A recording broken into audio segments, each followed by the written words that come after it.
What's going on, everyone? Welcome back to A Bored RNGod Plays FE8. We're now at chapter 6, doing the preps real quick. Giving Vanessa 2 stat boosters, the Draco Shield and the Secret Book, so that she can more reliably kill things and survive. And that's the only thing I'm going to show with the preps. I like to take my time with those, and I don't like to record those segments, so I'm just going to show stat boosters and promotions. So chapter 6 is a Fog of War map first of all, which is why Mulder and Natasha get to spam the Torch Staff. This is nice because it gives 5 weapon EXP. As opposed to 3, so it really speeds up their weapon EXP and also their EXP gain by a bit. And they also don't need any wounded allies nearby in order to use Torch, so that makes it very easy to spam these. I'm going to make use of that whenever I can. It's really huge for Archer, especially later on.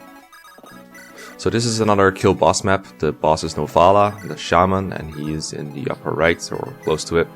If we full move towards him with Seth or Vanessa, they don't quite make it to the point where they can kill him on turn 2. But if Vanessa drops someone at the furthest that she can, they end up in his 2 ranges. So that if we get Seth over there, for example, with a javelin, then he can kill him on turn 2 enemy phase. So that's what we're going to do. Now the spot Vanessa needs to be in to reach this is in range of quite a few enemies. So if she's holding Seth at that point, she will probably not kill these enemies and probably die. So instead we have Garcia rescue Seth.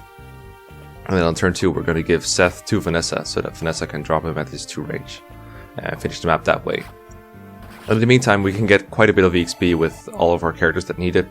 Franz gets basically a whole corner to himself. Ross only gets 1 kill, unfortunately, because his 4 move really limits him, and I didn't really have a good deployment slot for him. But he can still get 1 kill, it's all he needs to reach level 10 in time. Vanessa does something really amazing here and crits a halberd fighter. The guy used his iron axe instead of the halberd, because I think it's equally strong and more accurate. And that means we have the halberd. We never use it, but it's nice. But more importantly, it gives Vanessa more EXP. In fact, it gives her just enough EXP to where after she kills this javelin soldier, she has enough strength and enough speed, barely, to kill him.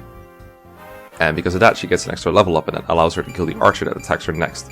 After dodging, of course. I got really lucky hitting this RN seed to where she does this all enemy phase, because rigging things on enemy phase is a lot harder.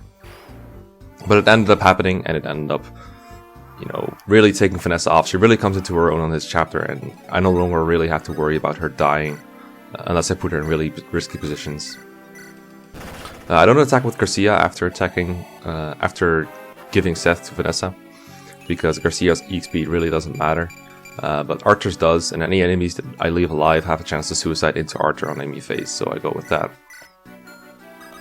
Normally, if this was like FE7, on this second enemy phase, the boss would suicide almost first thing, and I wouldn't be able to get much EXP on turn 2 enemy phase at all. But in FE8 they wisened up, changed the AI a little so that the boss in a kill boss chapter moves last or close to last.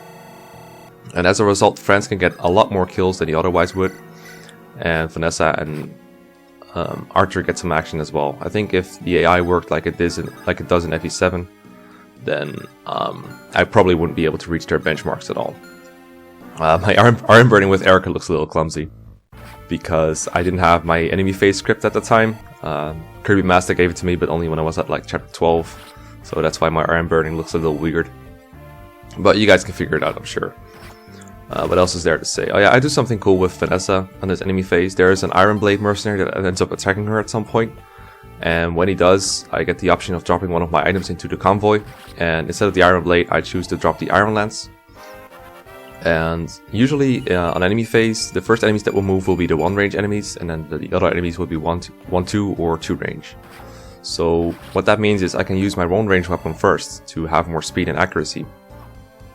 And then when the 1, 2 range enemies start moving, I can have a javelin equipped instead of the Iron Lance, because I sent the Iron Lance to the convoy.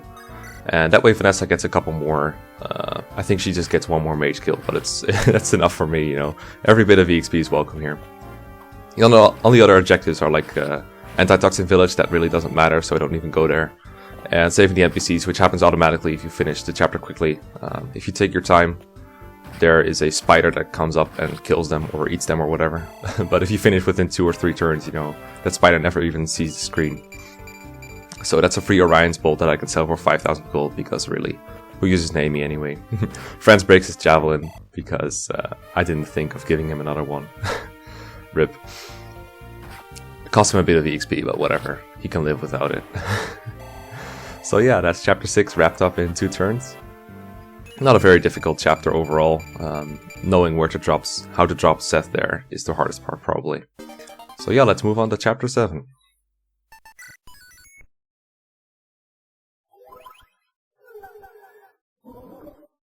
Okay, so now that we're in chapter 7, it's quite different from chapter 6. It's a siege map, so we gotta get Erica to the gate after killing the boss, Murray, the Cavalier.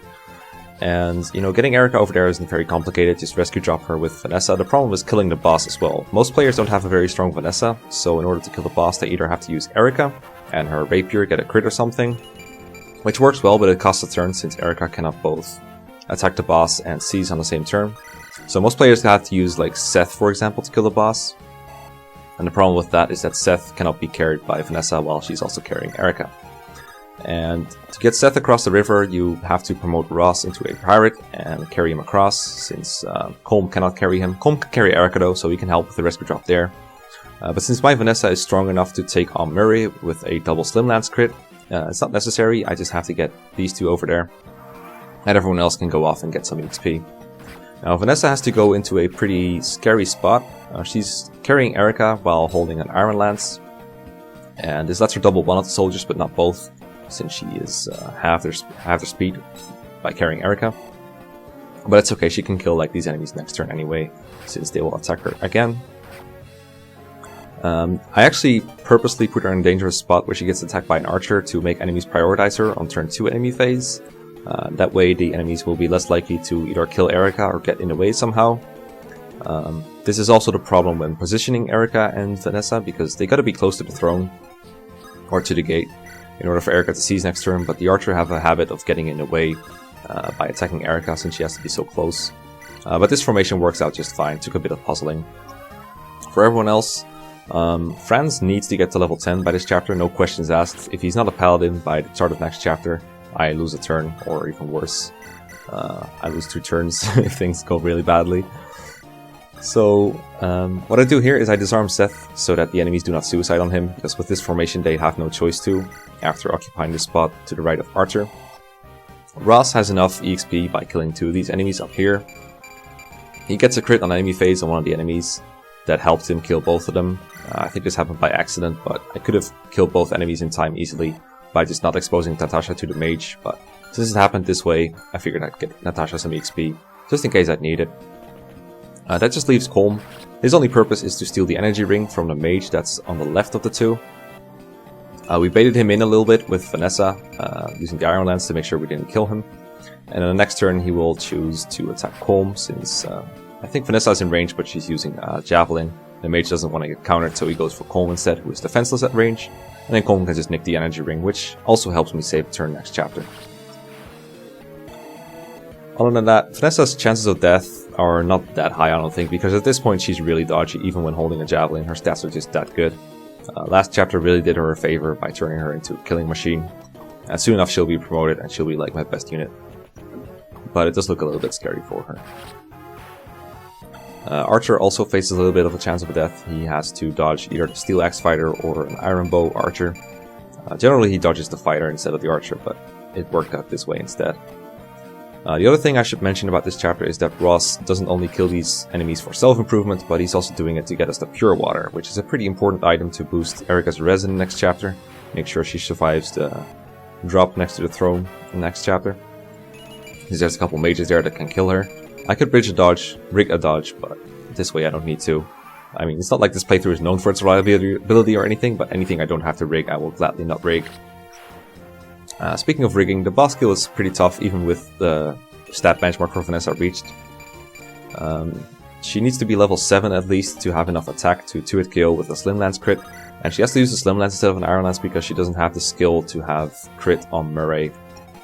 Even with 100% growth, I think Murray just has too much luck for her to get a crit with an Iron Lance. So instead you gotta rig a double Slim Lance crit, which is kind of painful, especially if you don't know how your RNG burner works. I think RNGod knows what I'm talking about here. We were trying to get a double crit, but for some reason the numbers just kept not adding up, even though the script was telling us we would get a double crit, but it turns out we were reading the numbers wrong. You gotta take into account that the game rolls an extra RN whenever you crit to take into account the possibility of assassination or what's it called, silencer on assassins. We kept being confused about that. about whether it was rolled and when it was rolled. So that's why we call Murray the final boss of this LP every once in a while, because he really is the hardest boss to kill. But thankfully in this playthrough there weren't that many problems. 5% crit, doing it twice. It's hard, but it's not that hard if Anna is on your side. So that's chapter 7, completed in 3 turns, and of course chapter 6, completed in 2. Hope you enjoyed, and I hope you'll keep watching, and I will see you guys around. Bye!